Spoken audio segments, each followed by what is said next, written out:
In today's video, we talk everything alcohol related and how to calculate alcohol calories within your diet.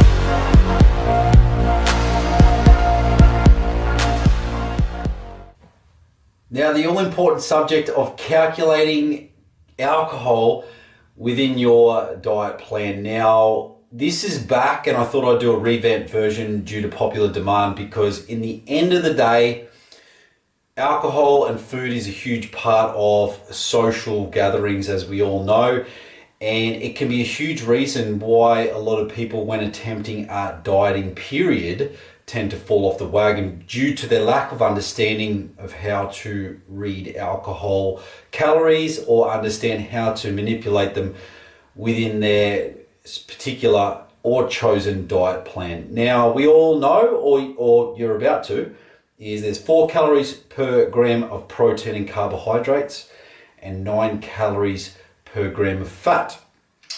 Alcohol, on the other hand, alcohol is 7 calories per gram. Now, when reading a label, and let's just talk low carb beers, for example. Now, one of my favorite low carb beers, I'll turn it around and it says 2 grams of carbs on the back. You know, that's great. If I even scan it into a calorie tracker, even better. It's only another 2 grams. So in theory, I could easily polish off a couple of slabs of beer or low carb beers without any adverse effects whatsoever, in theory.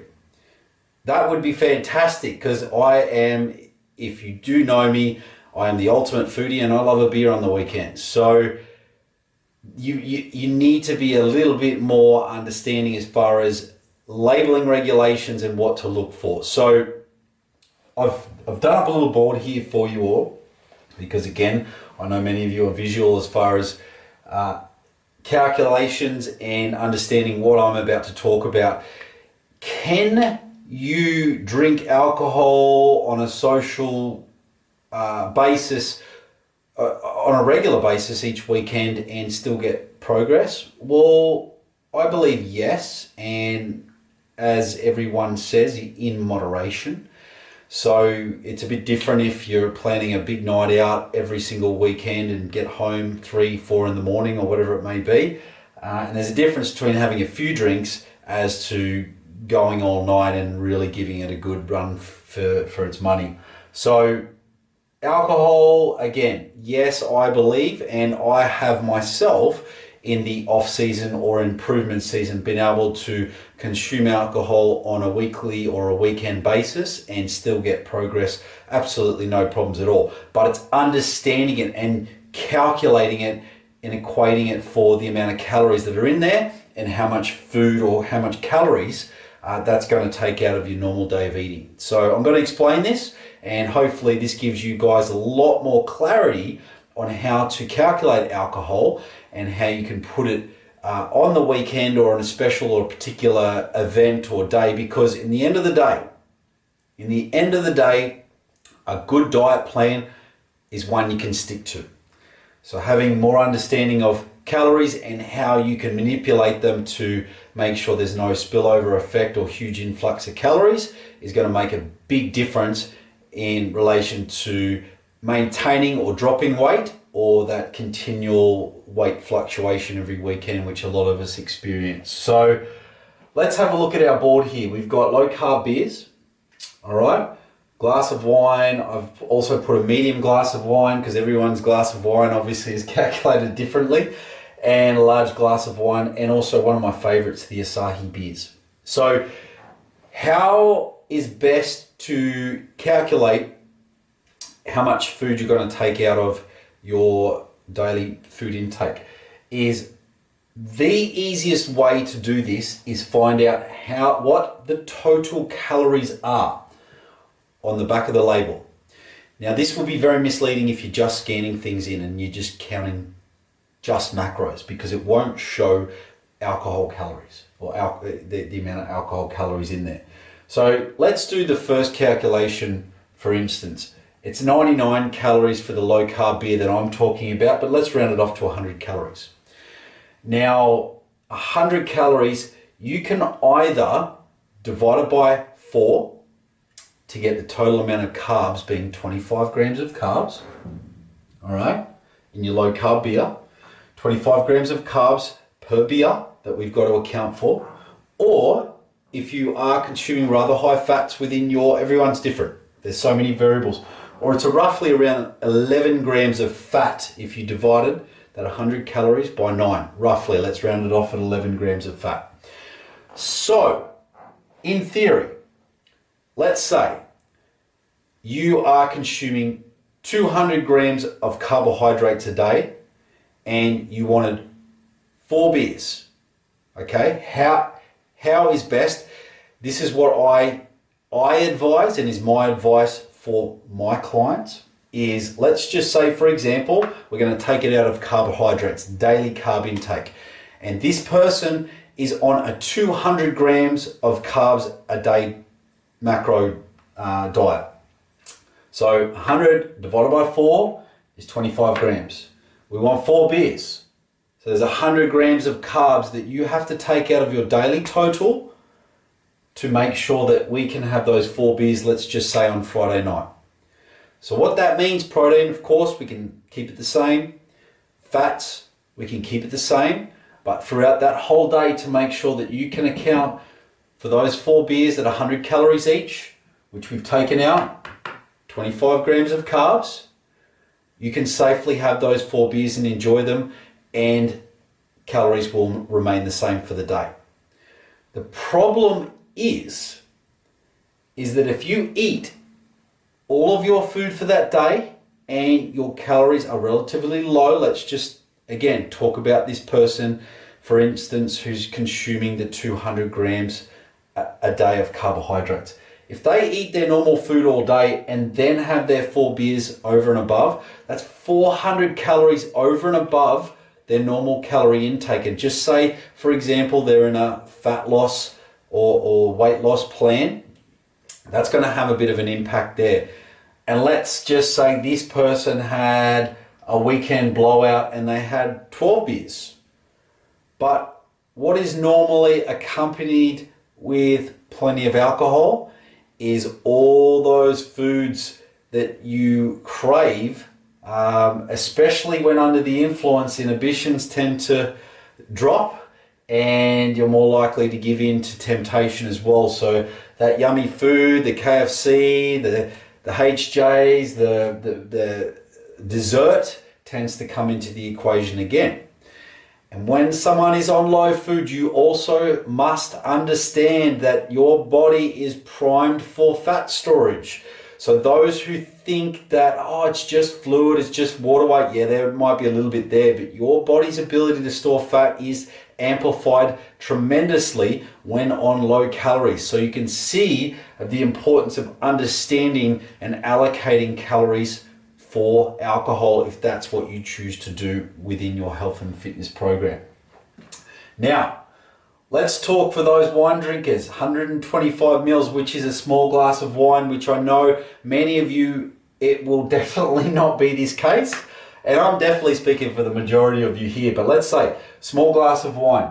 Small glass of wine, if we divide that by 4, it will give us roughly 21 grams of carbs we've got to account for, or around 9.5 grams of fat. So, with that being said, let's move to more, let's go 175 ml glass of wine, which is sort of medium. That's sort of an average standard size glass of wine that normally people would have.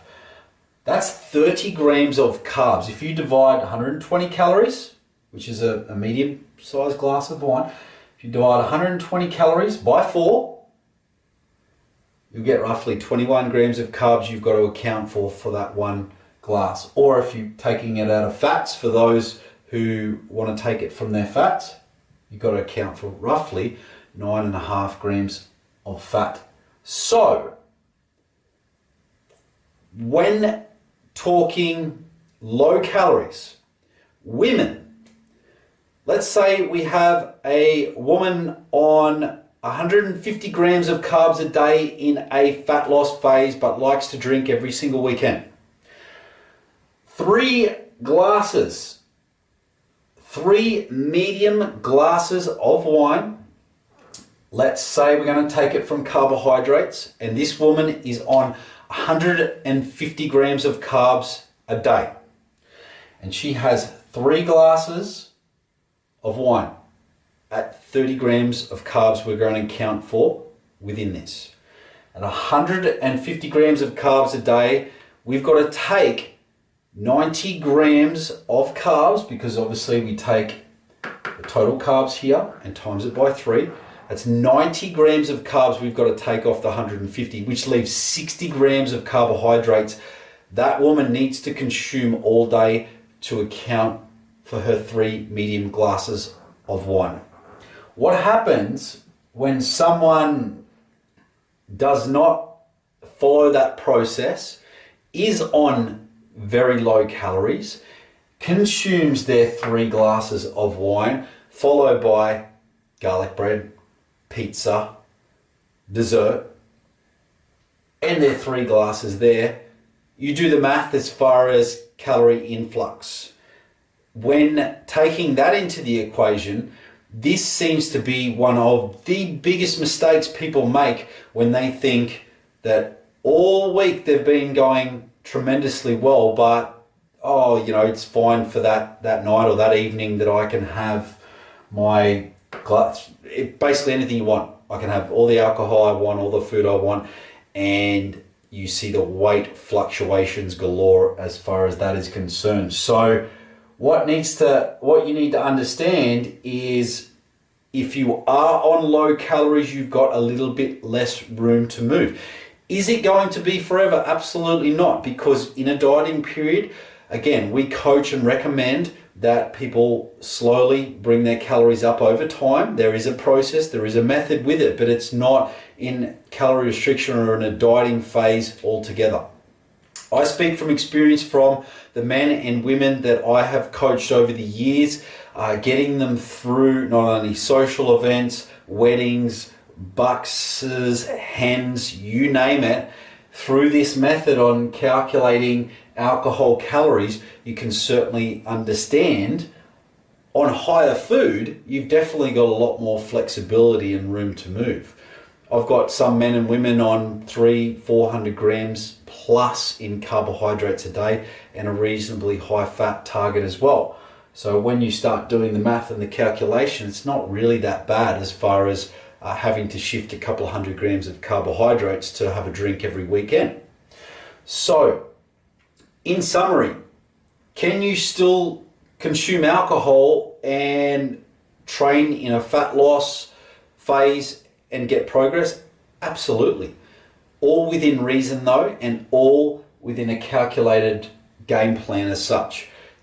Calories in, calories out, that metabolism, the line shifts, and the metabolism also starts to drop the longer you're in a dieting period as well, which you must understand. So if we're going to just, let's say for example, take the carbohydrates into the equation, and you've got a low carb beer that's around 25 grams of carbs here.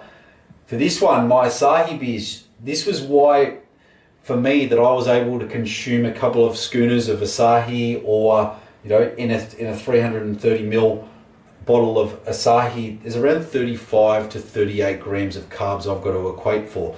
But you also must understand, I was on around 625 grams of carbohydrates a day, every day in my calorie intake. So there are lots of different methods that you can use, but you need to be aware on how to account for alcohol within your diet plan. Remember, a good diet plan and a successful diet plan is one you can stick to.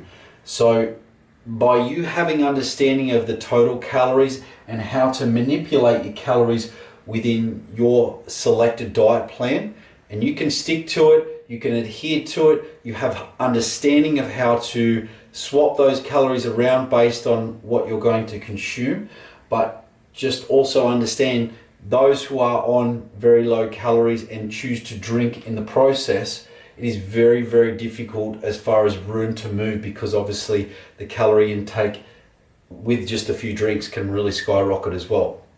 So there you have it. It's a little bit of an equation there. It's nice and easy, but in summary, what you do is when you turn the label around or you're on the Google machine is you find out the total amount of calories.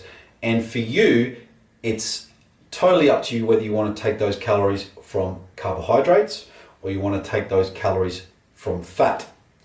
So on the label, when you've got the total calories there, you can either divide it by 4, because there's 4 calories per gram of carbs, or divide the total amount of calories by 9 to get the total amount of fat. So that choice is up to you, or you can have a mixture of both. If you're on a moderate fat intake and a moderate carb intake and you want to take some calories from both, definitely you can. But my advice as well is if you're looking at this and you're like, oh, I'm not even counting calories, I would highly suggest that you do so, because you have a lot more freedom and flexibility to have understanding of what you need to do on a weekly basis if you are going to drink every weekend. I used to say the whole, oh, don't count calories, it's just a portion related. Well, it's very, very effective to understand and know exactly how many calories you're consuming on a daily basis, because your body likes consistency. Plus, this will just help you in the whole educational process long term to understand what you need to do to get the job done. So all in all, yes, I believe alcohol can be consumed and still get progress, but there's a difference between having a few drinks as to having an all-nighter. And obviously you've got to understand the calorie influx from the binging that normally occurs when someone is consuming a moderate to high intake of alcohol as well. So when you start adding a bottle or 2 bottles or a 6 or a 12 pack of beers, things start to really add up. And then also if you're taking into account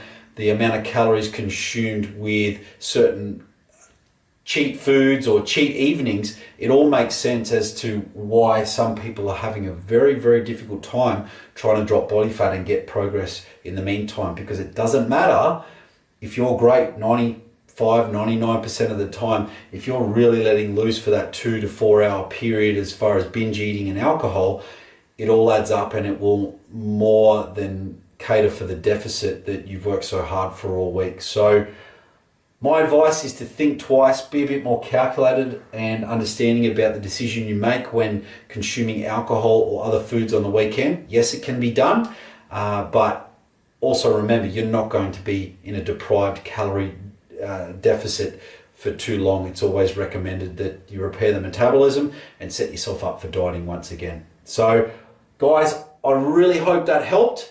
And I hope it gives you a bit of an insight as far as a game plan on what to use for next weekend or the next weekend coming up for you, so that you have a bit more of an understanding on how to get better progress within your chosen diet or health and fitness program while still enjoying yourself and having the social aspect involved as well.